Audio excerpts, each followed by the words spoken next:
श्री स्वामी समर्थ. नमस्कार मंडळी. तुमचा येणारा प्रत्येक दिवस सुखात, ऐश्वर्यात आणि निरोगी जाओ.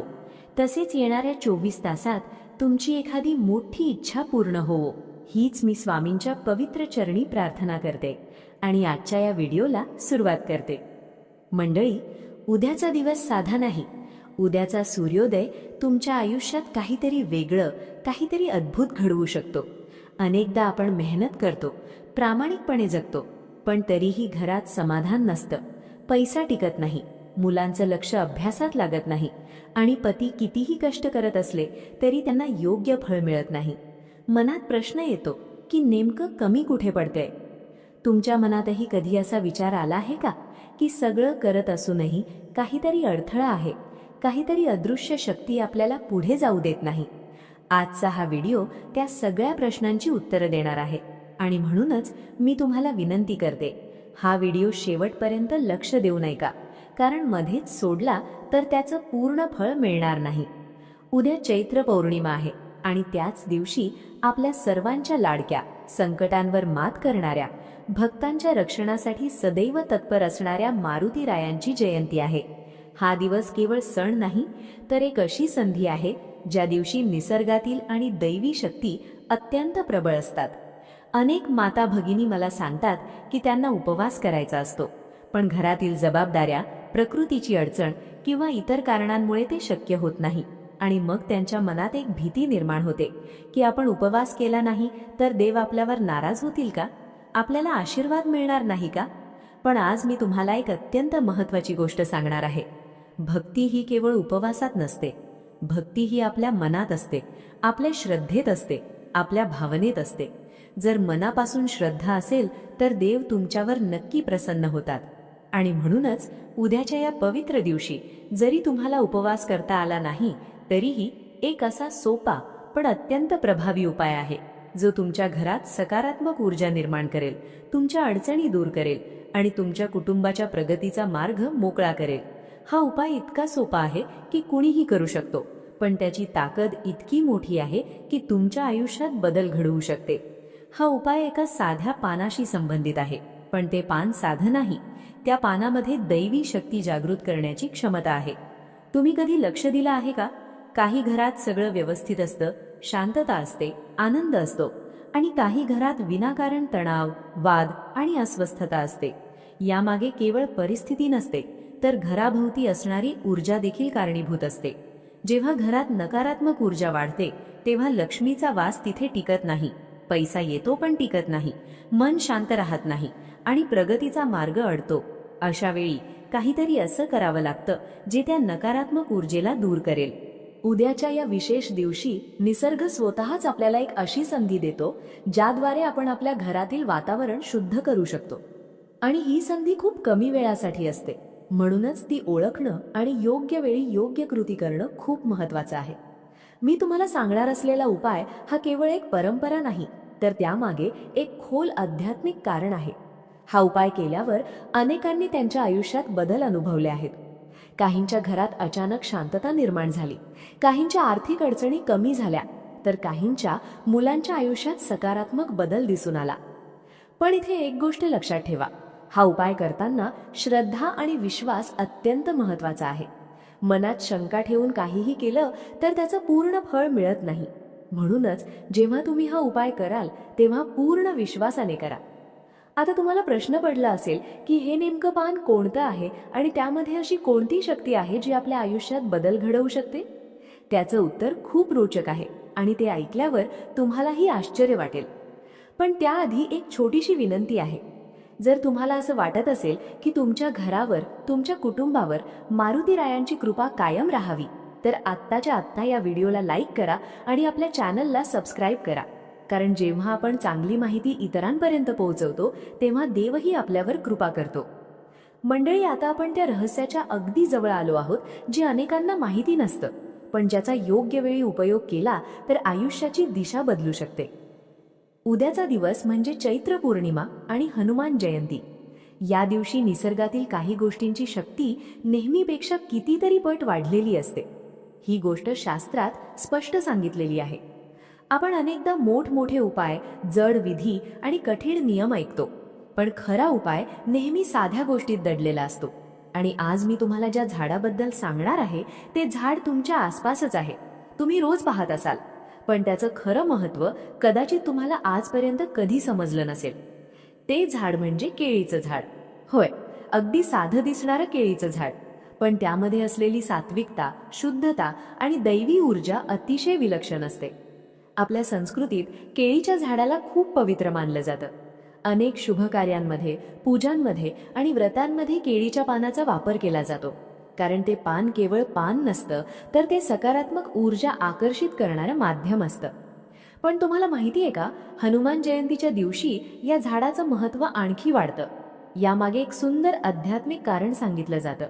जेव्हा मारुतीरायांनी त्यांच्या पराक्रमाने संकटांचा नाश केला, तेव्हा त्यांच्या तेजामुळे आणि शक्तीमुळे निर्माण झालेली उष्णता शांत करण्यासाठी त्यांना जिथे सर्वात जास्त शांती मिळाली ते ठिकाण म्हणजे केळीच्या झाडांच्या सानिध्यातील परिसर.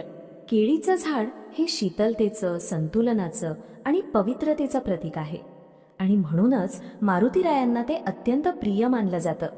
जिथे हे झाड असतं तिथे वातावरण आपोआप शांत आणि सकारात्मक होतं. आता कल्पना करा, जर त्या दिवशी, त्या शुभ क्षणी तुम्ही या झाडाचं एक पान तुमच्या घरात आणलं तर त्याचा परिणाम किती मोठा असू शकतो. पण इथे एक महत्त्वाची गोष्ट आहे. केवळ पान आणणं पुरेसं नाही, तर ते कसं आणायचं, कोणत्या भावनेने आणायचं आणि त्याचा उपयोग कसा करायचा हे समजून घेणं अत्यंत गरजेचं आहे. उद्याच्या दिवशी शक्यतो सूर्योदयाच्या वेळी किंवा सकाळी लवकर तुम्ही स्नान करून स्वच्छ व्हा, मन शांत ठेवा आणि शक्य असल्यास स्वच्छ आणि साधे कपडे परिधान करा. यावेळी मनात कोणताही राग, तणाव किंवा नकारात्मक विचार ठेवू नका. यानंतर केळीच्या झाडाजवळ जा, पण लक्षात ठेवा, हे झाड फक्त एक वनस्पती नाही, तर एक जिवंत ऊर्जा आहे. त्यामुळे त्याच्याकडे आदराने पहा. झाडाजवळ गेल्यावर प्रथम हात जोडून नमस्कार करा आणि मनात एक छोटासा संकल्प करा की मी माझ्या घराच्या सुखासाठी, शांतीसाठी आणि प्रगतीसाठी हे पान घेऊन जात आहे. हा संकल्प अत्यंत महत्त्वाचा आहे, कारण तुमची भावना जितकी शुद्ध असेल तितकाच त्या उपायाचा परिणाम प्रभावी होईल. यानंतर त्या झाडाचं एक स्वच्छ, कोवळं आणि पूर्ण पान निवडा. ते पान फाटलेलं, डाग असलेलं किंवा कोरडं नसावं, कारण तुम्ही जे पान घेऊन जाणार आहात ते तुमच्या घराच्या भाग्याशी जोडलेलं असणार आहे. पान तोडताना घाई करू नका.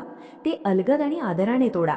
जसं आपण एखादी पवित्र वस्तू हाताळतो तसं त्याच्याशी वादा, कारण त्या क्षणी तुम्ही केवळ एक पान घेत नाही, तर एक सकारात्मक ऊर्जा तुमच्या घरासाठी घेऊन जात आहात.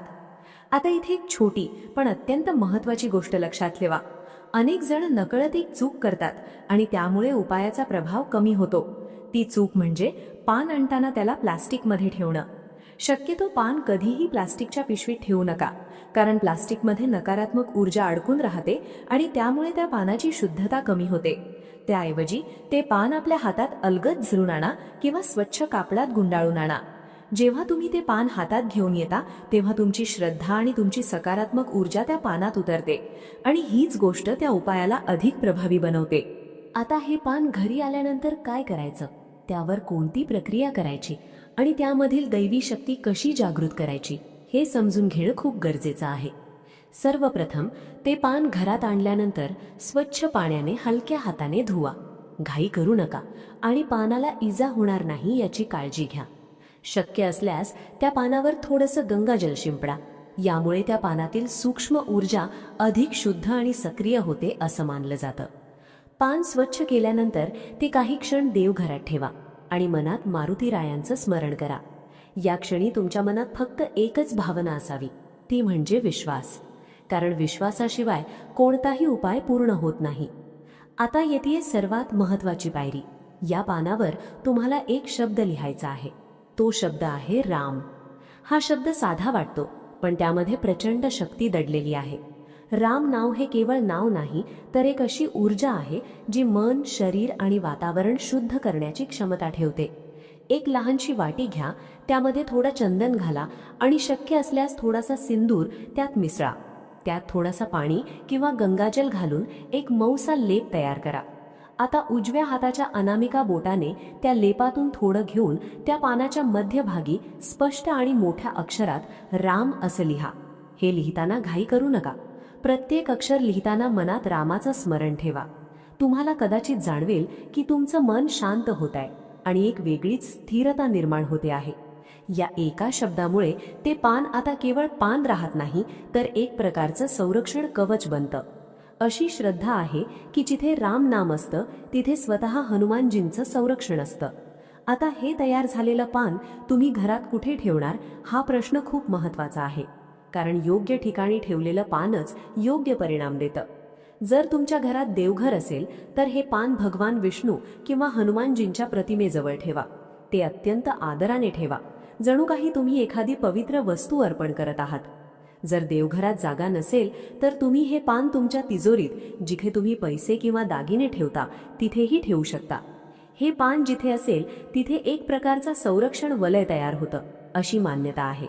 त्यामुळे घरात येणारी नकारात्मक ऊर्जा कमी होऊ लागते आणि सकारात्मकता वाढू लागते. हे पान तुम्ही पूर्ण 24 तास तिथेच ठेवा. या वेळेत शक्यतो घरात शांतता ठेवा. विनाकारण वाद, ओरड किंवा तणाव टाळा, कारण ज्या वातावरणात शांतता असते तिथेच दैवी ऊर्जा अधिक प्रभावीपणे कार्य करते. तुम्हाला कदाचित या काळात काही सूक्ष्म बदल जाणवू शकतात. घरात एक वेगळीच शांतता, मनात स्थिरता आणि वातावरणात हलकं पण सकारात्मक काहीतरी जाणवू शकतं. हे सगळं त्या प्रक्रियेचा भाग आहे. आता 24 तास पूर्ण झाल्यानंतर या पानाचा पुढील उपयोग कसा करायचा आणि त्याद्वारे पतीची प्रगती, मुलांचं यश आणि शत्रूंचा प्रभाव कसा कमी होतो हे समजून घेणं खूप महत्त्वाचं आहे. आता दुसऱ्या दिवशी सकाळी स्नान करून स्वच्छ झाल्यानंतर ते पान अत्यंत आदराने हातात घ्या. लक्षात ठेवा, ही फक्त एक वस्तू नाही, तर तुमच्या श्रद्धेचा आणि विश्वासाचं प्रतीक आहे. आता हे पान तुम्हाला तुमच्या पतीच्या आणि मुलांच्या डोक्यावरून फिरवायचं आहे. पण ही कृतीही अगदी साधी नसून त्यामागे एक अर्थ आहे. घड्याळाच्या काट्याच्या दिशेने म्हणजे उजवीकडून डावीकडे 3 वेळा हळूहळू ते पान ओवाळा. ही कृती करताना मनात एकच भावना ठेवा की त्यांच्या आयुष्यातील सर्व अडथळे दूर होत आहेत. त्यांच्यावर असलेली कोणतीही नकारात्मक ऊर्जा या पानात शोषली जात आहे आणि त्यांच्या आयुष्यात यश, प्रगती आणि समाधान येत आहे. पतीसाठी हा उपाय केल्यावर त्यांच्या कामात येणारे अडथळे हळूहळू कमी होऊ लागतात अशी श्रद्धा आहे. नोकरीत असो किंवा व्यवसायात त्यांना योग्य संधी मिळू लागतात आणि त्यांच्या मेहनतीचं फळ दिसू लागतं. कधी कधी आपल्याला जाणवतं की खूप प्रयत्न करूनही काहीतरी अडतंय, पण अशा वेळी हा उपाय त्या अडथळ्यांना दूर करण्यासाठी मदत करतो. मुलांसाठी हा उपाय केल्यावर त्यांच्या मनात एकाग्रता वाढते, भीती कमी होते आणि अभ्यासात लक्ष लागायला मदत होते. अनेक वेळा मुलं हुशार असतात, पण त्यांना योग्य वेळी आत्मविश्वास मिळत नाही. अशा वेळी ही कृती त्यांच्या मनात स्थिरता निर्माण करण्यास सहाय्य करते. आता एक महत्त्वाचा भाग म्हणजे शत्रूंचा प्रभाव. प्रत्येकाच्या आयुष्यात काही लोक असे असतात जे आपल्याला थेट त्रास देत नाहीत, पण आपल्या प्रगतीवर डोळा ठेवतात, मनात नकारात्मक विचार ठेवतात. अशा लोकांच्या नकारात्मक ऊर्जेचा परिणामही आपल्या आयुष्यावर होऊ शकतो. जेव्हा तुम्ही हे पान ओवाळता तेव्हा त्या नकारात्मक ऊर्जेचा प्रभाव कमी होतो अशी मान्यता आहे आणि त्यामुळे तुमचं मन अधिक निर्धास्त होतं आणि तुम्ही आत्मविश्वासाने पुढे जाऊ शकता. आता हा विधी पूर्ण झाल्यानंतर सर्वात महत्त्वाचं म्हणजे त्या पानाचं विसर्जन कसं करायचं. अनेक जण इथे चूक करतात आणि त्यामुळे उपायाचा पूर्ण परिणाम मिळत नाही. हे पान कधीही कचऱ्यात टाकू नका किंवा इथे तिथे फेकू नका. ते पान अत्यंत आदराने विसर्जित करा.